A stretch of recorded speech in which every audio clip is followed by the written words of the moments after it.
Bienvenue sur Manga Corp. On continue la petite série des séries terminées en 2022, ou pas, étant donné que les deux mangas que j'ai dans les mains se sont terminés, y en a un en 2021 et l'autre en 2017, oui. Mais je les ai terminés en 2022, donc je me permets d'en parler. Ça peut être intéressant. Toi, ils sont tous terminés en 2022 ? Non, 2021 et certainement fin 2021 pour l'autre, j'en suis pas sûr. Ça passe. Comment ça, le titre est moins changé ? Oui. Oui.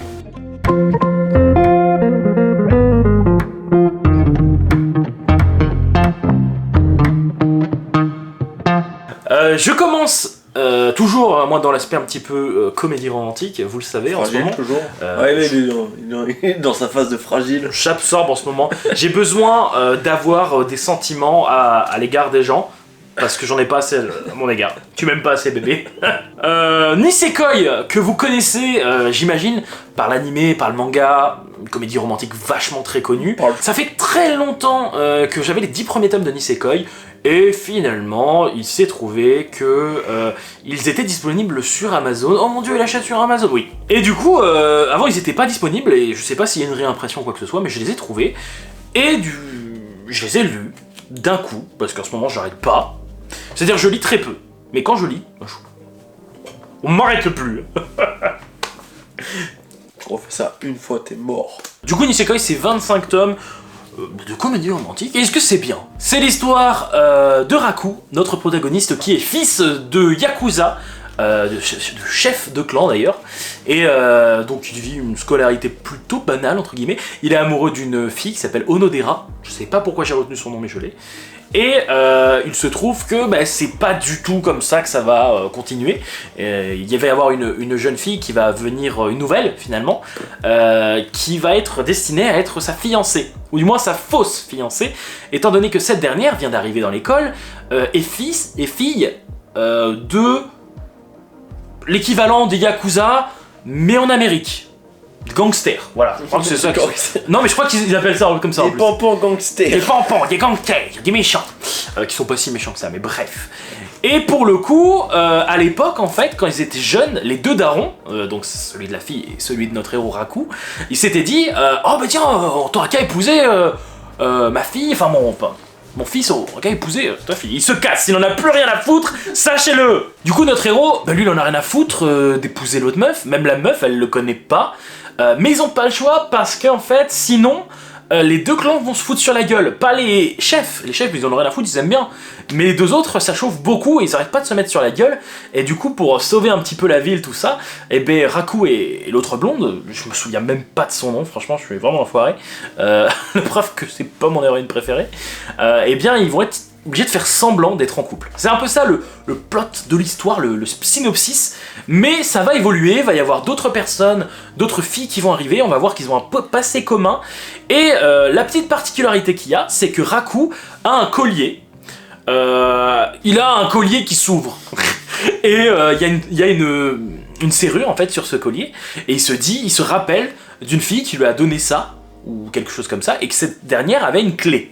Et du coup le gars se dit, si je retrouve cette fille qui a la clé qui ouvre mon pendentif, est-ce que je pourrais peut-être trouver la femme de ma vie ou quoi que ce soit ? C'est Cendrillon en fait. Bon, et du coup on va se rendre compte que il y a plusieurs filles qui ont des clés. Mais bref, c'est le bordel. Oui, c'est vrai. C'était dans le Shonen Jump, hein. Mais je tiens à le dire. Non mais la série est pas mal.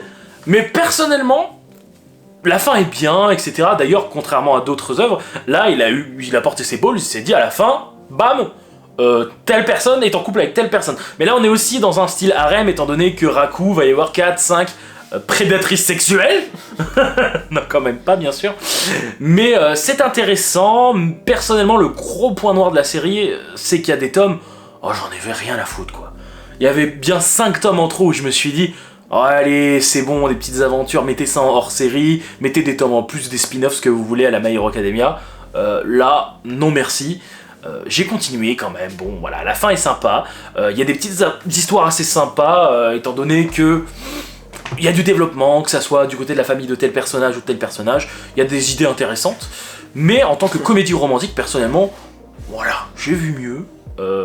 Et puis, manquer... le fait que plus je grandis, plus j'ai besoin de personnages matures, Et là, ils étaient un peu jeunes, on va pas se mentir. Putain, t'attends 25 tomes 25 pour avoir cette conclusion de merde. La conclusion, elle est comme Naruto quand il se transforme en meuf avec les petits nuages. T'as pas le droit de voir. T'as pas le droit. Ah oui. C'est vrai que ça se termine en... le bisou, fin. Et t'as une feuille devant le visage. Alors que dans beaucoup de séries, ce qu'ils aiment bien faire, c'est un petit homme en plus, on voit le futur, comment ça se passe, etc. Nisekoi, ils en ont plus rien à foutre. Bref, beaucoup de personnes adorent Nisekoi, je vous en prie, dites-le moi, le pourquoi en commentaire. Alors, est-ce que je suis trop vieux pour ce style de série? Ce qui me fait chier parce que c'est maintenant que je m'intéresse aux comédies romantiques, j'aurais préféré le faire il y a 5-10 ans. Tant pis, voilà. Une bonne série. Est-ce que je le conseille? Bah faut le retrouver parce que la série sera bientôt compliquée à trouver justement parce que je suis pas sûr qu'elle soit... Elle est en fin de commercialisation à mon avis, 2017 quand même, c'est terminé. Content de l'avoir terminé quand même, hein, ça fait un bail. Pose tes questions maintenant. Ouais, alors, on est d'accord que c'est une histoire qui parle, y a des Yakuza et tout du coup dedans. Un petit peu. C'est peut-être un peu en arrière-plan, mais Oui. je voulais juste mettre ça en comparaison. Ça, c'est un truc qui parle de Yakuza. Et ça, c'est un truc qui parle de Yakuza. Mais ta gueule, vas-y. Alors, il mettra des vraies photos parce que là, on doit peut-être pas bien voir. Mais bon, il y en a un qui fait quand même un peu plus sérieux que l'autre. J'aime bien les histoires qu'on regarde. Hein. On n'a pas les mêmes histoires de Yakuza. Pas les mêmes histoires de Yakuza. C'est vrai que ça s'appelle Amour, mensonge et Yakuza. Bon. Bon, par contre, Vega Dupuis, je viens juste de le voir, mais vous apprendrez à faire des mangas correctement parce que le manga il sort de la jaquette. Mais toi, tu sors ça comme ça. Que... Coup de gueule dans une vidéo random, ils ne verront jamais. Même vous n'avez rien à foutre. Allez, à toi là, montre ton manga de bonhomme. Bah là, ça, tu vas vite fermer ta gueule justement. Ah oui. Ah oui. Je vais vous parler du dernier et 4ème tome, donc de 17 ans, une chronique du mal. Compliqué. Très très compliqué comme œuvre. S'accrocher. Franchement, bah, heureusement que j'ai l'âge que j'ai aujourd'hui pour le lire parce que c'est vraiment l'inverse. Tu lis pas ça quand t'as 12 ans, autrement t'es... Traumatisé à vie. T'es un peu traumatisé s'il y a pas quelqu'un derrière toi pour t'expliquer parce que... Y a rien de dur à comprendre, c'est juste la malsénité humaine en fait qui est expliquée dans ce manga et surtout quand on sait que c'est une histoire tirée de faits réels en fait. Alors faudra que je me renseigne, il y aura une vidéo vraiment développée. De ce que j'avais entendu, la fin a été un petit peu changée. Je crois que voilà, c'est pour ça qu'il faut que je regarde pour être sûr. Mais on n'est pas à 100% sur les faits réels. Est-ce que tu peux nous en parler un petit peu? En gros, c'est l'histoire d'une fille qui, en gros, hein, vraiment en gros, qui se baladait dans les quartiers japonais et qui s'est fait en fait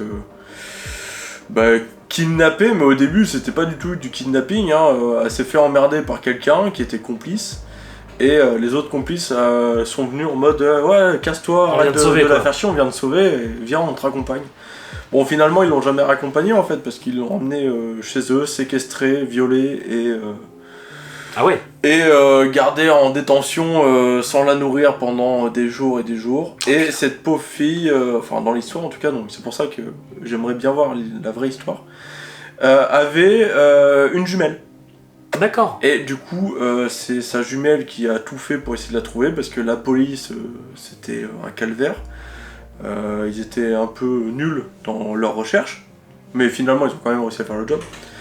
Mais grâce justement à cette sœur qui a pris énormément de risques, les parents totalement absents, totalement paniqués et absents.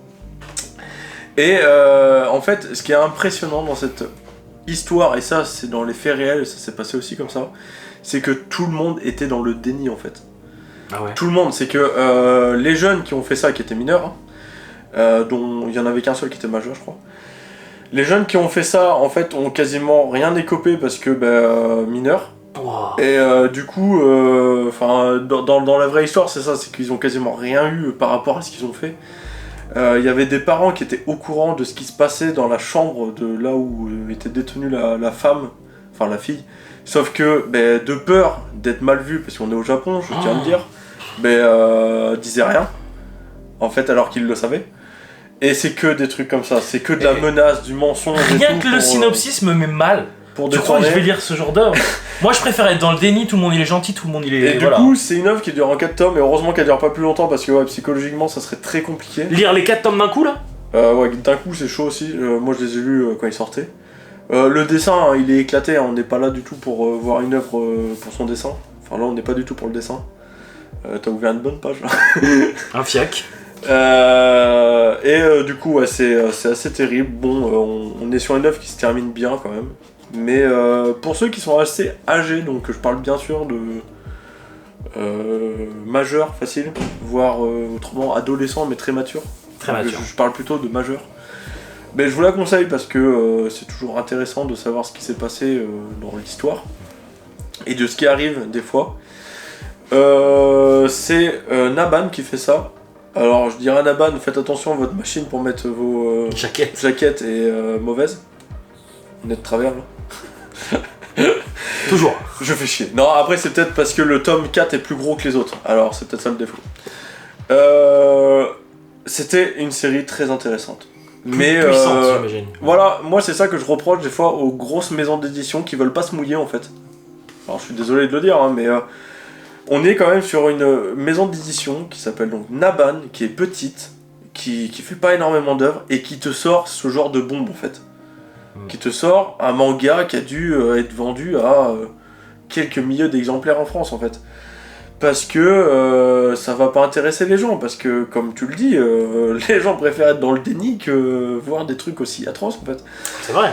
Et c'est dommage parce que c'est une série qui était très intéressante et très très bien illustrée par le dessinateur et le scénariste qui a su faire une œuvre intéressante, je le redis.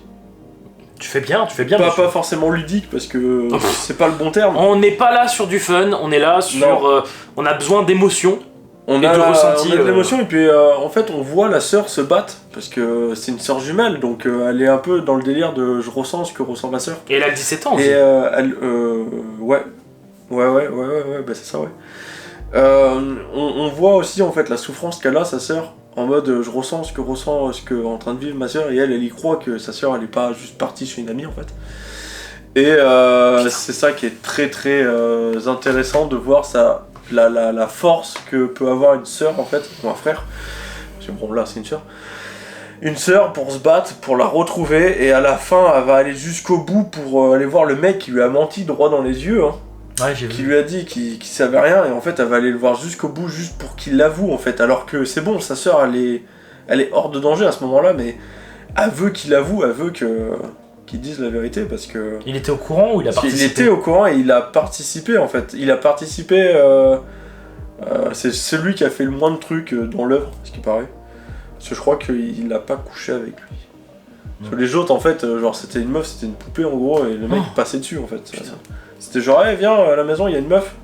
Oh, et du coup la meuf mal nourrie, enfin elle est passée à 2 doigts de mourir en fait. Vivait moitié dans ses... Enfin, ça puait, enfin dans l'œuvre, c'est décrit comme ça, c'est que ça puait dans la chambre parce que la meuf elle faisait ses besoins dans la chambre et tout parce qu'elle n'avait pas le droit de descendre en fait. Pas le droit de descendre, elle était enchaînée et tout, enfin...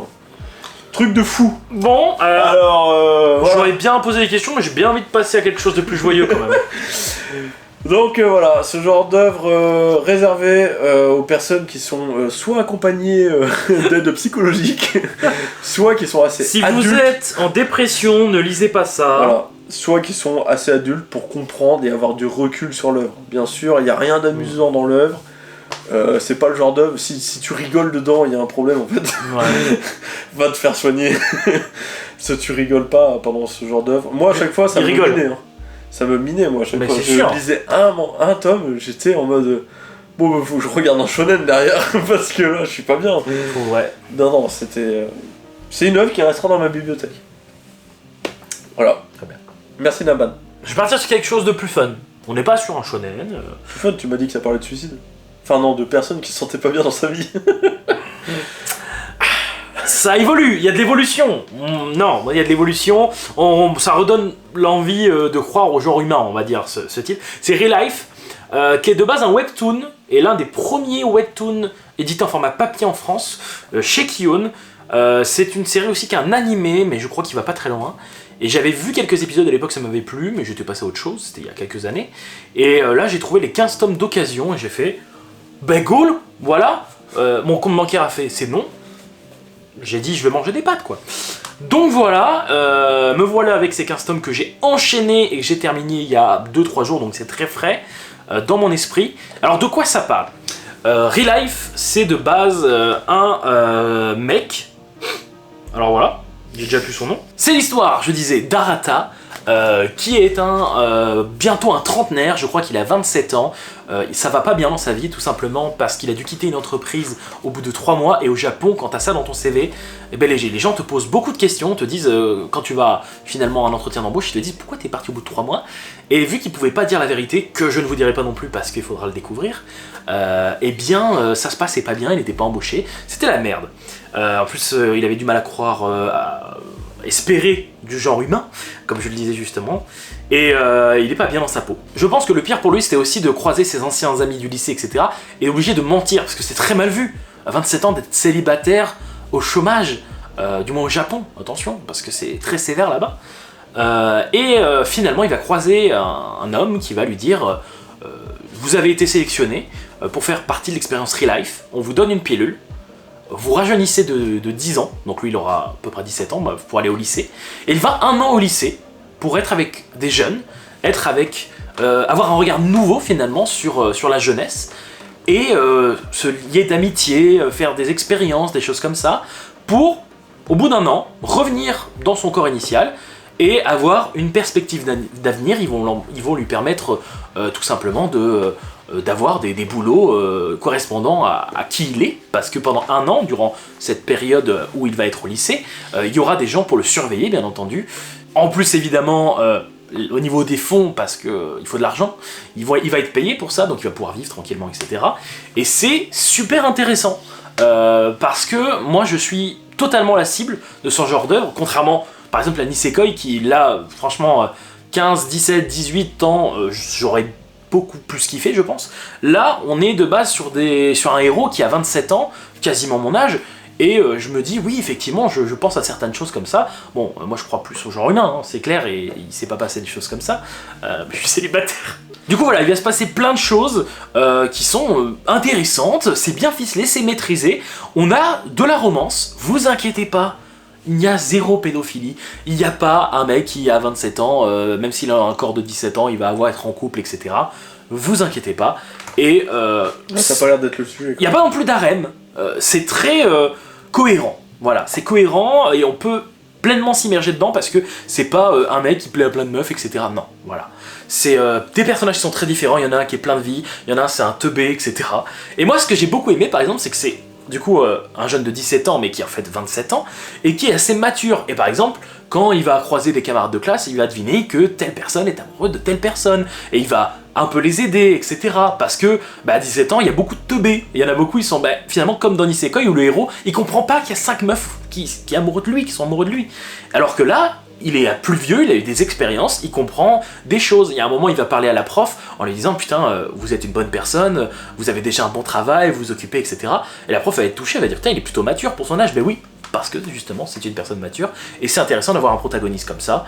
Ça va bien évoluer, franchement, ça m'a beaucoup plu et ça peut plaire à énormément de personnes. Et si vous n'êtes pas fan des slice of life ou des comédies romantiques, et tentez, parce que c'est un bon mélange d'un peu un peu de comédie romantique, un peu seinen, tout ça. Enfin franchement, moi ça m'a beaucoup plu. Je suis très content de ce titre.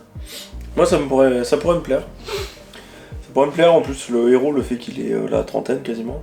C'est un peu comme, tu vois, Kaiju numéro 8. C'est un shonen. Ouais.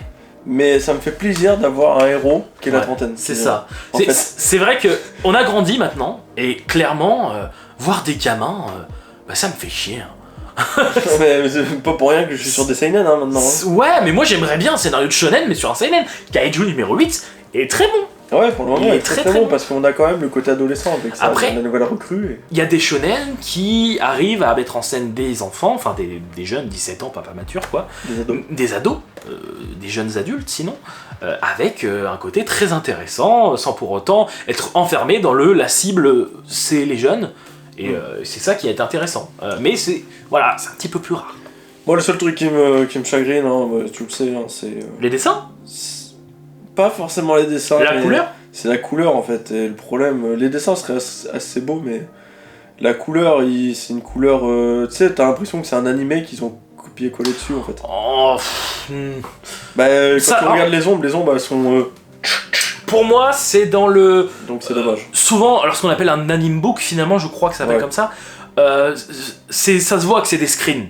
Là, c'est construit de telle sorte que ça soit mis. Pas forcément sur papier, mais au Oui, moins, c'est un peu mieux construit. voilà. Mais... C'est mieux construit. Non, franchement, moi, ça va pas du tout déranger, même si je suis un fan de Webtoon. Enfin, je suis déjà un fan de Webtoon. Rassure-moi, s'il te plaît, ton titre va pas nous faire déprimer. Non. Enfin, les premiers épisodes pouvaient déprimer. Ah ouais. Donc je termine avec le tome 20 de The Promised Neverland. Me spoil pas, si possible, je suis pas. Donc, franchement, le fait de savoir que la série était en 20 tomes, moi, c'était un réel plaisir. T'avais peur? Toujours chez Gazé. Hein. Et franchement, ouais, j'avais peur que ce soit une série parce que tu sais, quand tu commences des séries, des fois, t'es en mode grosse hype, t'es en mode ouais, trop cool. Puis en fait, t'apprends que la série elle fait 160 tomes, tu fais. Merde! Oh, l'hypo, ça a l'air bien! Il est qu'à la moitié, c'est 25 tomes! Oh, c'est ballot! Bon, voilà, là, quand j'avais appris après, vers le tome 10, je crois, j'avais appris que c'était fini en 20 tomes, j'étais super content. The Promised Neverland, pareil, je fais pas le synopsis, hein, vous le connaissez bien assez, je pense. Hein, J'imagine. Des enfants qui sont élevés. Tu le fais en fait, finalement. Non, vite fait, tu vois, mais c'est des enfants qui sont élevés pour servir de miam-miam pour des démons. Spoiler. Voilà. Pour The Promised Neverland, donc ça a été un réel plaisir que ça se termine. Franchement, la fin, sur 18-19, j'étais en mode. Ah ouais? Ouais. Ah merde. J'étais en mode putain, ça fait chier, j'ai peur que ça fasse de la merde et tout, il leur reste beaucoup de choses à faire et tout, comment ça va se passer? Et là, bam, gros retournement de situation, finalement tout s'embrique bien, franchement ça passe. Il y a une promesse qui est faite. La promesse de Neverland? Voilà. Bah ouais, d'où le truc, je pense. Il y a une promesse qui est faite, qui est super intéressante, et ils vont jusqu'au bout. Et donc on a cette fin là, sur ce petit dernier chapitre, ça c'est ce que j'adore, quand il y a le petit dernier chapitre, on les voit 1 an, 2 ans, 10 ans. C'est vraiment le truc qu'ils font à chaque fin de le truc que je kiffe, mais quand c'est bien fait. Et là, franchement, je trouve que c'est bien fait. T'en veux pas plus. Tu pourrais te dire, ouais, franchement, ils auraient pu continuer, faire autre chose, mais t'es en mode. Pas forcément. C'est un univers plutôt étendu, enfin, il y a quand même pas mal de choses à. Mais en fait, tu peux aller loin, quoi. Non, l'univers, il est fini. Il est fini, il n'y a plus rien à explorer en fait. Ça servirait à rien d'aller explorer en fait. Bah tant mieux alors. Avec la promesse qui a été faite, ça sert à rien d'aller explorer. Et on a des personnages qui reviennent à la fin, t'es en mode waouh, trop cool. Et franchement, très très sympa cette fin. Comme on le voit sur cette jaquette, très très joyeux.